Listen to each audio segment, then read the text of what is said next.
नाज़रीन अस्सलाम वालेकुम, मैं हूं इरफान इकबाल और आप देख रहे हैं बिज़नेस न्यूज़ डेली पाकिस्तान। नाज़रीन, हमारी जो नई सीरीज़ है असेसिंग द बिज़नेस एनवायरनमेंट, इसकी आज चौथी एपिसोड है and today we are gonna talk about the natural resources. किसी भी मुल्क में अगर अल्लाह ताला की तरफ से नेचुरल रिसोर्सेज मौजूद हैं तो उसके लिए एक बहुत बड़ा प्लस पॉइंट है। मिसाल के तौर पे दुनिया की सबसे बड़ी कंपनी अरामको है और वो क्या कारोबार करती है? नेचुरल रिसोर्स का, नेचुरल ऑयल एंड गैस का। दुनिया की सबसे बड़ी कंपनी है। तो किसी भी मुल्क में जो नेचुरल रिसोर्स है बहुत ही अहमियत का हामिल है। वो अट्रैक्ट करते हैं फॉरेन डायरेक्ट इन्वेस्टमेंट को। एंड जो नेचुरल रिसोर्सेज हैं ना सिर्फ मकामी आबादी के लिए काम आते हैं बल्कि जो FDI है उसके लिए भी बहुत ही अट्रैक्टिव हो जाता है। अब मिसाल के तौर पे हम बात करते हैं थर्ड वर्ल्ड कंट्रीज़ के अंदर, अफ्रीका के मुल्कों की बात करते हैं, वहाँ पर रेयर अर्थ मेटल्स हैं तो उनकी इंपॉर्टेंस बढ़ जाती है। मिसाल के तौर पे चाइना है, दुनिया की सबसे ज़्यादा जो फॉरेन डायरेक्ट इन्वेस्टमेंट पिछले 5 सालों में ख़ास तौर पे पैंडेमिक के बाद जो हुई है वो चाइना में हुई है। और वहाँ पर आप सबसे बड़ा जो नेचुरल रिसोर्स है दीज आर द मेटल्स, दोनों किस्म की, यानी कि वो मेटल्स जो कि आराम से निकाली जा सकती हैं along they are also associated with the rare earth metals. Rare earth में कौन कौन सी आ जाती है? मेरे यूरेनियम है, आपकी निकल है, आपकी कॉपर, आपकी गोल्ड है, आपका सिल्वर है, देयर आर मैनी मोर। आपकी जो मेटल्स हैं वो बहुत इंपॉर्टेंट। मिसाल के तौर पे गाड़ी बनाने के लिए आपको एसोसिएटेड मेटल्स काम आती हैं, जबकि रेयर अर्थ मेटल्स आपको LCD बनाने में काम आती हैं, मोबाइल फ़ोन बनाने में काम आती है, चिप्स में, सैटेलाइट्स, आपकी मिसाइल टेक्नोलॉजी के अंदर बहुत इंपॉर्टेंट है ये।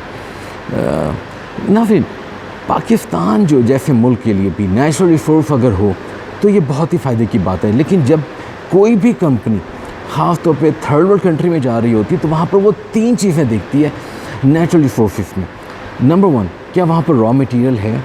मिसाल के तौर पे पाकिस्तान की जो क्रॉप्स हैं माशाल्लाह बम्पर क्रॉप्स होती हैं, एक बहुत बड़ा रॉ मटेरियल है। कॉटन है, बहुत बड़ा रॉ मटेरियल। पाकिस्तान कुछ अर्सा पहले तक खुद कफ़ील था लेकिन अब इम्पोर्ट करता है। नंबर 2, वहाँ पर एनर्जी के एम्पल रिसोर्सेज हैं या नहीं? मिसाल के तौर पे ऑयल एंड गैस है, कितनी सनलाइट वहाँ पर आती है, वगैरह वगैरह।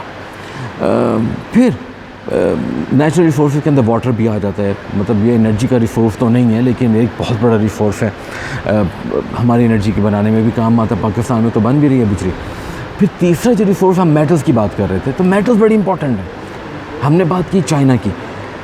दुनिया की सबसे बड़ी फॉरेन डायरेक्ट इन्वेस्टमेंट इसलिए वहाँ जा रही क्योंकि चाइना में जो रेयर अर्थ मेटल्स हैं उसका जो ग्लोबल शेयर है वो 38% है। अल्लाह ने इतनी बड़ी नेमत से नवाजा हुआ है। लेकिन जब वो रिसाइकल, दुनिया से रिसाइकल इकट्ठा करता है और रिफ़ाइन करता है तो वही मार्केट शेयर उसका डबल हो जाता है, 61% हो जाता है। और ये बहुत इंपॉर्टेंट। मिसाल के तौर पर पैंडेमिक आया, पैंडेमिक के दौरान हमने देखा कि दुनिया के अंदर गाड़ियाँ बनना कम हो गई, मोबाइल फ़ोन बनना बंद हो गए, LCD बनना कम हो गई, फार्मास्यूटिकल के प्रोडक्ट्स, हमारी दवाइयाँ कम बनना स्टार्ट हो गई। क्यों? क्योंकि उनके लिए जो मेटल्स होती थी वो चाइना से आती थी।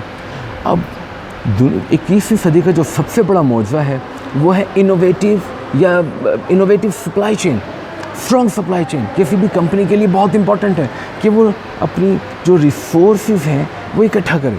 हमारे बहुत से इकोनॉमिस्ट कहते हैं कि दुनिया में शायद एक ऐसी प्रोडक्ट है जो 100% किसी मुल्क में बनती है, कुछ ना कुछ बाहर से आता है, इसमें कोई शक नहीं ऐसा होता है। लेकिन अगर आप देखा जाए किसी मुल्क में अगर तमाम चीज़ें इकट्ठी मौजूद हों आप तो आपकी सप्लाई चेन तो बहुत ही स्ट्रॉन्ग हो गई ना, तो आपके पास एक कंपेटिटिव एज आ जाता है। तो ना सिर्फ हमारी कंपनीज़ के लिए आता है, हमारे मुल्कों के पास कंपेटिटिव एज आ जाता है। तो ये बहुत इम्पॉर्टेंट है कि जब कंपनीज़ वहाँ जाएँ तो वो देखती हैं, वो असेस करती हैं कि क्या नेचुरल रिसोर्सेज वहाँ पर हैं या नहीं है। मिसाल के तौर पे लेटेस्ट एग्जांपल लेते हैं, पाकिस्तान के अंदर सऊदी अरेबिया जो है वो इन्वेस्ट करने के लिए जा रहा है SIFC के प्रोग्राम के तहत, जहाँ पर वो हमारी सॉइल नेचुरल रिसोर्स, हमारा वाटर द नेचुरल रिसोर्स उसको इस्तेमाल कर रहा है। फिर सऊदी अरेबिया एक और प्रोजेक्ट में हमारे साथ इन्वेस्ट करने जा रहा है, वो है रेयर अर्थ मेटल्स। मिसाल के तौर पर गोल्ड, सिल्वर एंड कॉपर वगैरह वगैरह, निकल, बहुत कुछ पाकिस्तान में मौजूद है। तो ये एक कंपेटिटिव एज देते ना सिर्फ कंपनीज़ को बल्कि मुल्कों को। तो कोई भी कंपनी जब किसी भी मुल्क में किसी रीजन में जा रही होती है तो वो ये देखती है कि वहाँ पर नेचुरल रिसोर्सेज कौन कौन से। ना सिर्फ आज के लिए इतना ही, इंशाल्लाह आपसे अगले हफ्ते और नए व्लॉग के साथ मुलाकात होगी। तब तक के लिए अपना बहुत सा ख्याल रखें। Keep watching business news daily with Irfan Iqbal.